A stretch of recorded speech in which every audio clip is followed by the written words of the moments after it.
ETV YouTube ఛానల్స్లో మీ వ్యాపార ప్రకటనల కోసం ఈ నంబర్కి కాల్ చేయండి.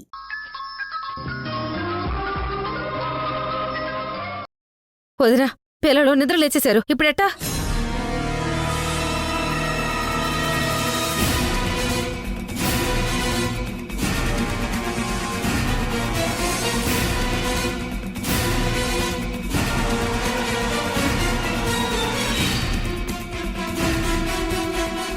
వదినా, యశ్ అన్నయ్య కూడా వచ్చేస్తా ఉండారు. ఇప్పుడేం చేద్దాం? ఏం చేయాలో తెలియక అసలే నేను కంగారు పడుతుంటే ఇంకా నన్ను కంగారు పెట్టి చావకు. శశి, మనం రూమ్ లో బెడ్ పైన పడుకున్నాం కదా. అవును, మరి కార్లోకి ఎలా వచ్చాం? అదే నాకు అర్థం కావడం లేదు. ఎవరు తీసుకొచ్చి మనల్ని కార్లో పడుకోబెట్టారు?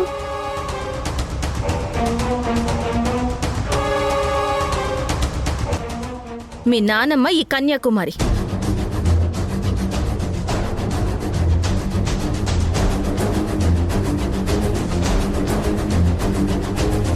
ఎందుకు నానమ్మ మమ్మల్ని కార్లో పడుకోబెట్టారు?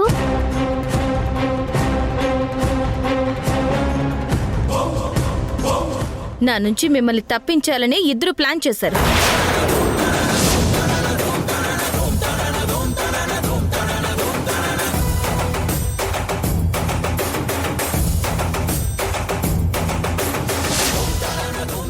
ఏంటమ్మా, సింధు చెప్పేది నిజమా? ఇంత అర్ధరాత్రి పిల్లల్ని తీసుకుని ఎక్కడికి వెళ్తున్నారు దాము?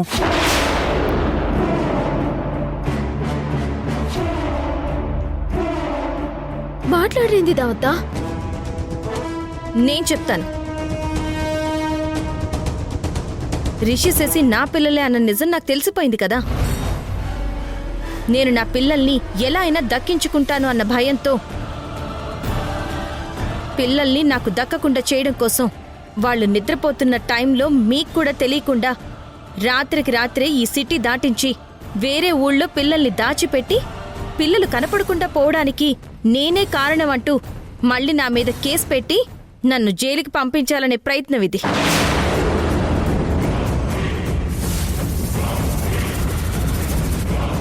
వదినా, నువ్వు వేసిన ప్లాన్ ఉన్నదన్నట్టు ఎట్టా చెప్పగలిగింది? నేనెలా అయితే ఆలోచిస్తున్నానో ఇది కూడా అలాగే ఆలోచిస్తున్నట్టుంది. దిక్కుమాలింది. ఈ జన్మలో నా నుంచి మీరు నా పిల్లల్ని దూరం చేయలేరు.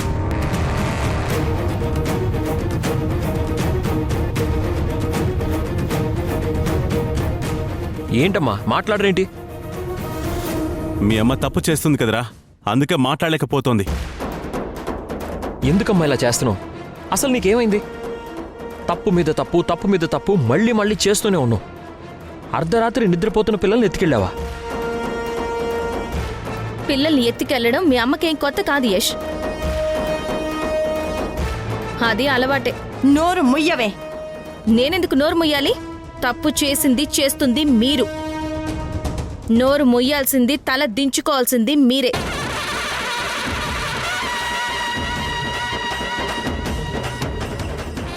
నీకు నేను చెప్పాను కదమ్మా, సింధుతో ఏదైనా ఉంటే ధైర్యంగా న్యాయంగా పోరాడి గెలుద్దామని.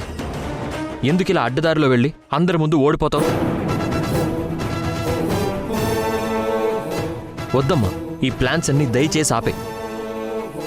నా పిల్లల్ని నాతోనే ఉండని.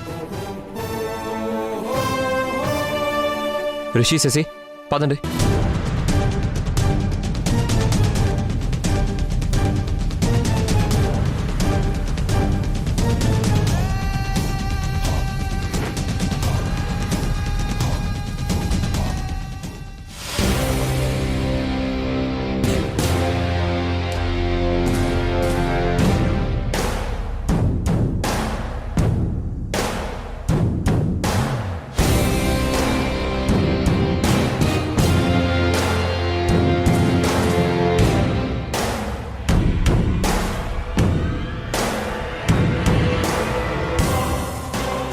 వాచ్మ్యాన్, మేడం చెప్పండి మేడం. దీన్ని బయటికి గెంటేసి గేట్ అయ్యి. అలాగే మేడం.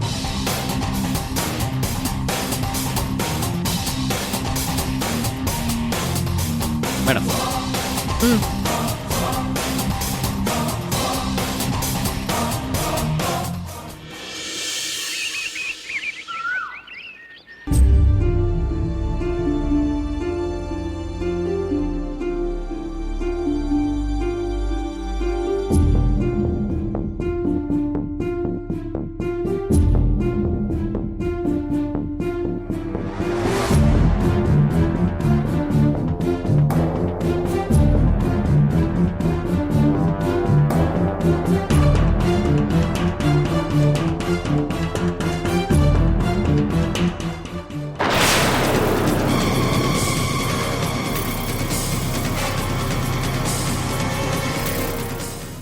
వదినా కాఫీ తాగు.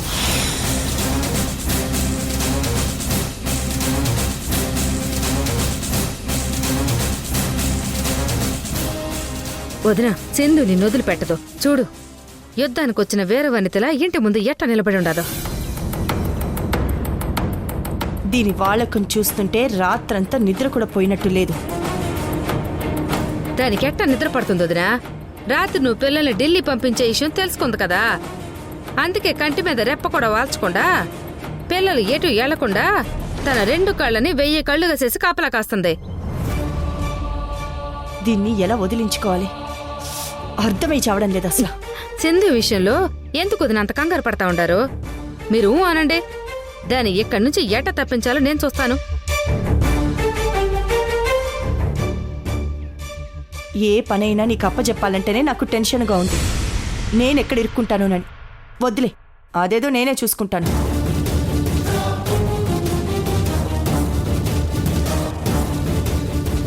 సరే కాఫీ తాగుదినా, కాస్త రిలాక్స్గా ఉంటుంది. తాగు.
సింధు, ఏంటి నీ ప్రాబ్లం? మీరే. అసలు నీకేం కావాలి? నా పిల్లలు. రిషి శశి నీతో పాటు వస్తే తీసుకెళ్ళమని చెప్పాను కదా. వాళ్ళు రాను అంటే దానికి నన్నే చేయమంటావు? పిల్లలు రాకుండా మీ అమ్మే ఆపుతుంది. ఏంటమ్మా? నేనేం వాళ్ళని ఆపలేదురా. దీనితో వెళ్ళటం వాళ్ళకి ఇష్టం లేకే వాళ్ళే ఆగిపోయారు. విన్నావుగా సింధు, లే నేను ఆఫీస్కి వెళ్ళాలి. అబద్ధాలు చెప్పడంలో మీ అమ్మ ఆరితేరింది యష్. ఆరితేరింది నేను కాదే, నువ్వు అన్ని విషయాల్లో రెచ్చిపోతున్నావు. బాగా చెప్పే వదినా, మనం ఊరుకుంటున్నాం కదా అని ఊరికి ఎగిరెగిరి పడతా ఉండదే. అవును, రెచ్చిపోతాను, ఎగిరెగిరి పడతాను. మీలాంటి వాళ్ళ దగ్గర మెత్తగా ఉంటే పని జరగదు. మాటకి మాట, చేతకి చేత కరెక్ట్. సింధు ప్లీజ్, ఇంకా ఆపుతావా? ఎందుకు ఇంటి ముందు కూర్చొని పరువు తీస్తున్నావు? దయచేసి ఇక్కడి నుంచి వెళ్ళిపో. నా పిల్లల్ని నాకు ఇచ్చే వరకు నేను ఇక్కడి నుంచి పోను. నీతో రావడం వాళ్ళకి ఇష్టం లేదు. ఏదైనా ఉంటే న్యాయపరంగా కోర్టులో చూసుకో. పిల్లల విషయం మన ఇద్దరం కోర్టులోనే తేల్చుకుందాం. ఇక్కడి నుంచి వెళ్ళు. అదే చెప్పింది కదరా, మాటకి మాట, చేతకి చేత అని. నువ్వు మాటలతో చెప్పావు, నేను చేతులతో చెప్తాను. కన్యాకుమారి, దాన్ని పట్టుకుని పక్కకి లాగు. అటాగే వదినా. ఏయ్, వదలండి.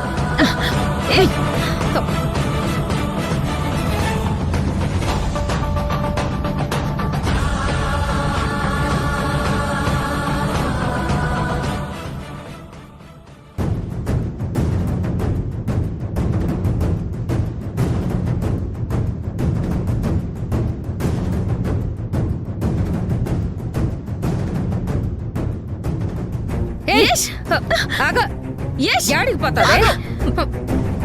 ఆగమంటుంటే యష్, యష్ ఆగు. యష్,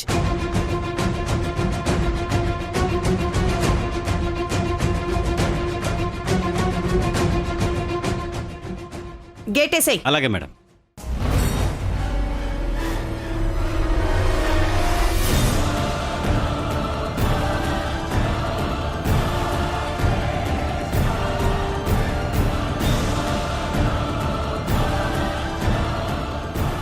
నిజంగా పిల్లలు నువ్వే వాళ్ళ అమ్మ అని నమ్మి నీతో వస్తానంటే తీసుకెళ్ళు.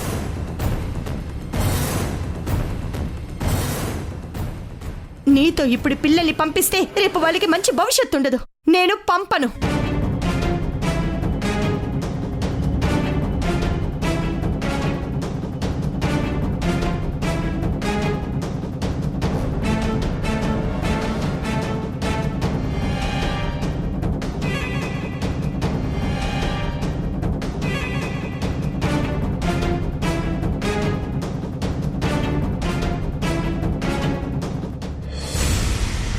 వదినా ఇవాళ కారు అడ్డంగా కూర్చుని యష్ని ఆపింది.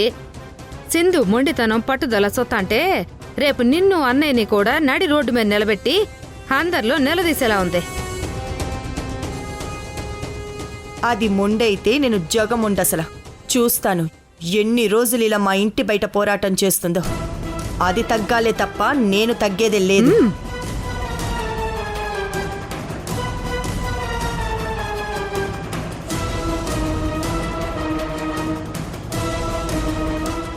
ఆ డాక్టర్ సింధు దగ్గరకు వచ్చిందేంటి?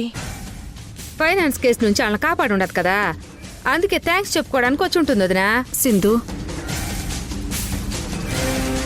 నీ పరిస్థితి చూస్తుంటే జాలిస్తోంది సింధు. రిషి శశి నీ పిల్లలే అని తెలిసిన తర్వాత కూడా వాళ్ళని నీకు అప్పచెప్పకుండా నిన్ను ఇంట్లోంచి వెళ్ళగొట్టిందంటే ఆ దమయంతి ఎంత మూర్ఖంగా ప్రవర్తిస్తుందో అర్థమవుతుంది. ఆ దమయంతి తలపొగరు ఎలాగైనా నువ్వే దించాల్సిందు.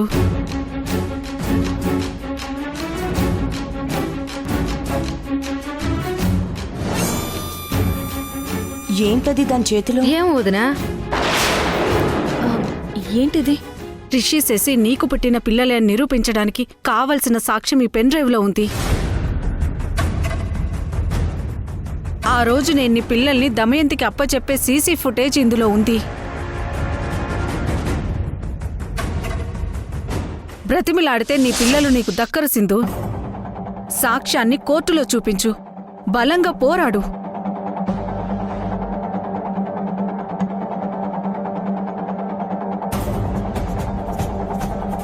ఆ డాక్టర్ సింధుకేదో ఇస్తోందేంటి?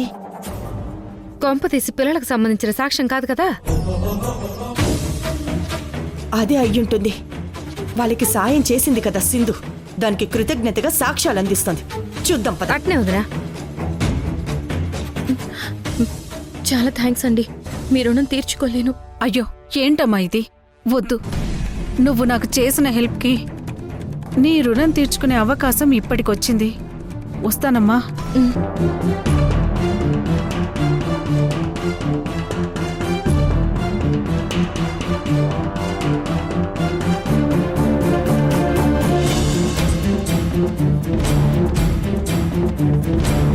ఆ డాక్టర్ నీకేదో ఇచ్చింది. ఏంటది? Pen drive. ఏముంది అందులో? రిషి శశి నా పిల్లలే అన్న సాక్ష్యం ఉంది ఇందులో. ఏంటో ఆ సాక్ష్యం? ఆ రోజు రాజమండ్రి గవర్నమెంట్ హాస్పిటల్లో నాకు పుట్టిన బిడ్డల్ని ఆ డాక్టర్ నాకు తెలియకుండా మీకు తెచ్చి ఇవ్వడం, పిల్లల్ని మీరు దొంగతనంగా ఎత్తుకెళ్లడం, దానికి సంబంధించిన సీసీటీవీ ఫుటేజ్ ఉంది. ఇప్పటికైనా మర్యాదగా నా పిల్లల్ని నాకు అప్పచెప్పండి. కోర్టు బోన్లో పిల్లల్ని నిలబెట్టి వాళ్ల మనసుల్ని గాయపరచకూడదని మీ మీద కేసు పెట్టకుండా ఆగుతున్నాను. మీకు 24 గంటలు టైం ఇస్తున్నాను. మీరు నా పిల్లల్ని నాకు అప్పచెప్తారా లేక నన్ను కోర్టుకు వెళ్ళమంటారా? మీరే తేల్చుకోండి. నేను కోర్టు మెట్లెక్కితే నా పిల్లలు నాకు దక్కడమే కాదు, నా పిల్లల్ని నాకు తెలియకుండా ఎత్తుకెళ్ళినందుకు మీకు శిక్ష పడుతుంది. ఆలోచించుకోండి.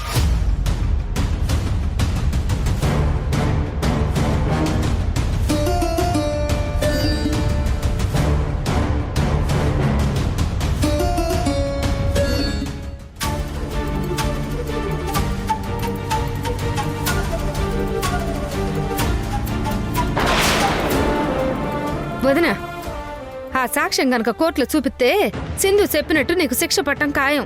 వ్యవహారం కోర్టు దాకా వెళ్ళకూడదు. ఎలాగైనా సరే ఆపాలి. ఎలా ఆపుతాం వదినా? అది మనకి 24 గంటలు టైం ఇచ్చుండాది. అది దాటిన 25 గంటల్లో సింధు కోర్టుకు వెళ్తుంది. మీకు వార్నింగ్ కూడా ఇచ్చింది కదా. అదే కదా నేను కంగారు పడుతోంది.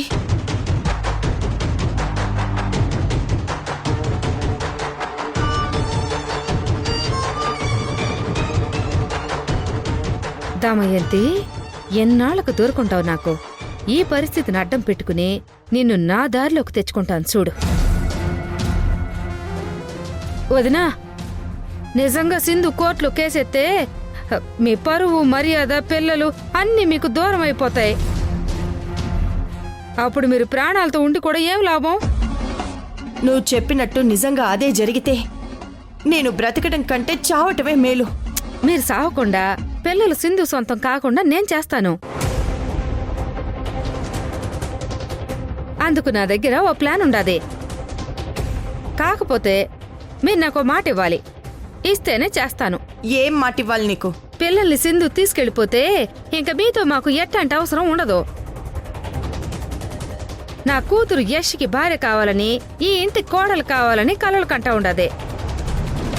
ఆ కల నెరవేరుతుందని మీరు మాటిస్తేనే సింధు దగ్గర ఉన్న ఆ సాక్ష్యాన్ని నేను నాశనం చేస్తాను.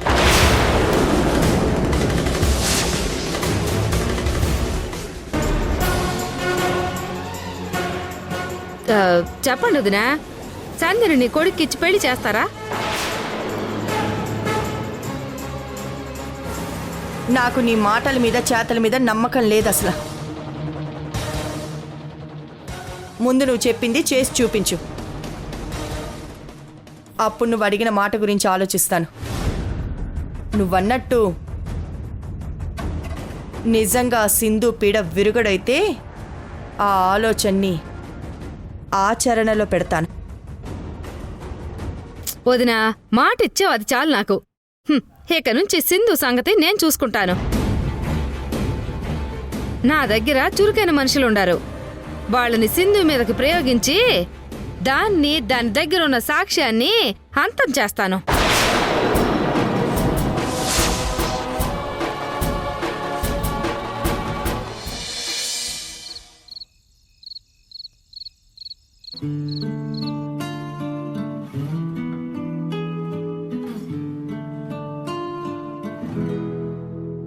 గతమా గతమా వదిలేదలా నిన్ను, బ్రతుకే బరువై నడిపేదలా నన్ను, ఊసిరాడలేని ఊపిరై ఇలా మిగిలున్నా, కొనసాగలేని దారిలో శిలై వెళుతున్నా. గతమా గతమా వదిలేదలా నిన్ను, బ్రతుకే బరువై నడిపేదలా నన్ను.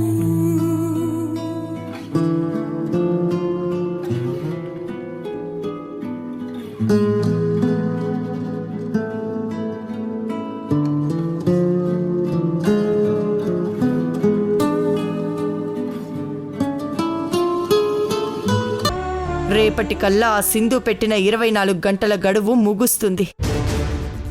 దాని దగ్గరున్న సాక్ష్యం నాశనం చేస్తానన్నావు కదా, ఏది?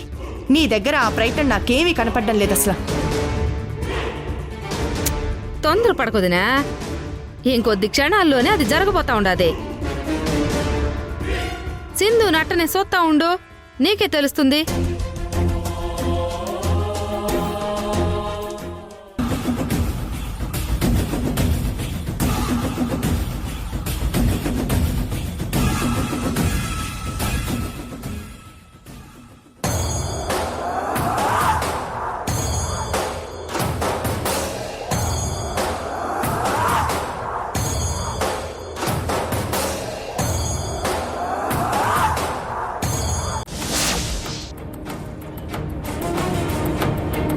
ఇదంతా మీ పనా? ఆ పెన్ డ్రైవ్ ఇటివ్వు.